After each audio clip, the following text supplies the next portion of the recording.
Exercise 1.1 का question number 7 देखते हैं क्या है। Show that the relation R in the set A of all the books in a library of a college given by relation R equal to x comma y such that x and y have same number of pages. दो books हैं, दोनों के अंदर same number of page होने चाहिए। Is an equivalence relation. तो इस relation को हमें इक्विवेलेंस रिलेशन प्रूव करना है। अब इक्विवेलेंस रिलेशन क्या होता है? वो रिलेशन जो हमारा क्या हो, रिफ्लेक्सिव भी हो, सिमेट्रिक भी हो और ट्रांजिटिव भी हो, तीनों हो, उसको हम इक्विवेलेंस रिलेशन कह देते हैं। तो चलिए देखते हैं कैसे करेंगे। एग्जाम्पल के तौर पे हमारी लाइब्रेरी के अंदर रिलेशन क्या दे रखा है हमें, x comma y such that x and y have same number of page, same number of page. अब जितनी भी बुक है ना उनके अंदर क्या है, सेम नंबर ऑफ पेज दे रखे हैं। अब एग्जांपल लेते हैं यहां पे। मान लो आपके पास जो है सेट बनाते हैं। मान लो लाइब्रेरी के अंदर जो बुक है वो 3 बुक रखी हैं। एग्जांपल के तौर पे एक एक्स रखी है, एक वाई रखी है, एक जेड रखी है। यहां पे ए बी सी भी ले सकते हो आपके दिल करे तो। अब भाई एक्स वाई जेड का रिलेशन कैसे बनेगा? एक्स का यहां पे इसको रिलेशन बनाने के लिए देखो सिंपल, अगर एक सिंगल सेट दे रखा हो तो इसके एलिमेंट्स लिखो एक्स वाई जेड, दूसरे में भी सेम एलिमेंट्स लिख लो एक्स वाई जेड। एक्स का एक्स के साथ रिलेशन हो सकता है, बिल्कुल, तो एक्स एक्स हो गया। एक्स का वाई के साथ हो सकता है, बिल्कुल हो सकता है। एक्स का जेड के साथ हो सकता है, लिख दिया। फिर हमने क्या किया, वाई का एक्स के साथ हो सकता है, ये लिख दिया भाई। वाई का वाई के साथ भी हो सकता है और वाई का जेड के साथ भी हो सकता है।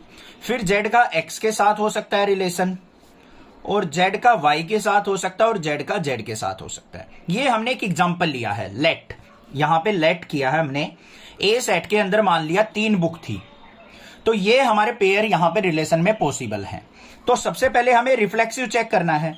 तो यहां पे देखो x x y y z z relation के अंदर प्रेजेंट है, तीनों बुक प्रेजेंट है आपस में। तो यहां पे क्या लिखेंगे हम, x x y y z z belongs to R, so this is reflexive, this is reflexive. आपको एज्यूम करना है ये एग्जांपल, कोई और एग्जांपल भी आप एज्यूम कर सकते हो, तभी आप प्रूव करोगे, आसानी से समझ में आएगा। दूसरा हमें करना है symmetric prove.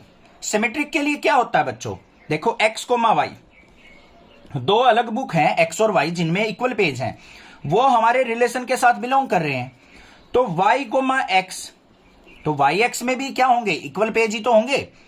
X equal to Y कह लो या वाई इक्वल टू एक्स कह लो, बात बराबर है। ये y equal to x, y x भी क्या है, रिलेशन में प्रेजेंट है। तो ये क्या हो जाएगा, so this is symmetric, this is symmetric. बस थर्ड पार्ट देखते हैं, ट्रांजिटिव कैसे होगा।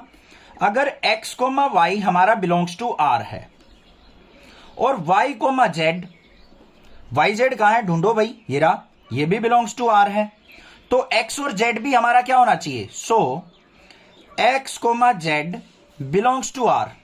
तो एक्स जेड देख लो भाई कहां है, ये रहा, एक्स जेड भी रिलेशन के अंदर है। तो हम कह सकते हैं so this is transitive, this is transitive. आ गया ना समझ में? देखो एग्जाम्पल लेने से कितने अच्छे से क्लियर हो गया। वैसे मैं लिखता यहां पे कि दोनों बुक्स हैं, दोनों में इक्वल पेज हैं, उससे आप कंफ्यूज हो जाते। हमने एज्यूम कर लिया, यहां पे लेट कर लिया, ए सेट के अंदर एक्स वाई जेड बुक्स हैं। ये 3 ही बुक प्रेजेंट थी मान लो लाइब्रेरी के अंदर, क्योंकि हो तो बहुत सारी सकती हैं भाई, उसके केस लेके चलेंगे तो यहां पे पेज फुल हो जाएगा हमारा। बस हमने एग्जांपल ले लिया 3 बुक्स का, उससे सिंप्लीफाई करोगे आसानी से क्लियर हो जाएगा। 3 बुक थी, तीनों में इक्वल पेज थे, तो उनके पेयर ये बन सकते हैं हमारे। इनसे हमने रिफ्लेक्सिव, सिमेट्रिक और ट्रांजिटिव प्रूव कर दिया। अब यहां पे क्या लिख देंगे लास्ट में, relation is reflexive, symmetric and transitive, so this is equivalence relation, equivalence relation। अगर तीनों रिलेशन हमारे सेटिस्फाई हो जाते हैं तो हम उसको इक्विवेलेंस रिलेशन कह सकते हैं। बस ये काम करना था। समझ में आ गया? क्वेश्चन क्लियर है? कोई भी दिक्कत लगे आप मुझसे जरूर पूछें, अदरवाइज चैनल को सब्सक्राइब कर लें, लाइक करें और अपने फ्रेंड्स को जरूर शेयर करें। Thank you students for watching. Next classes video.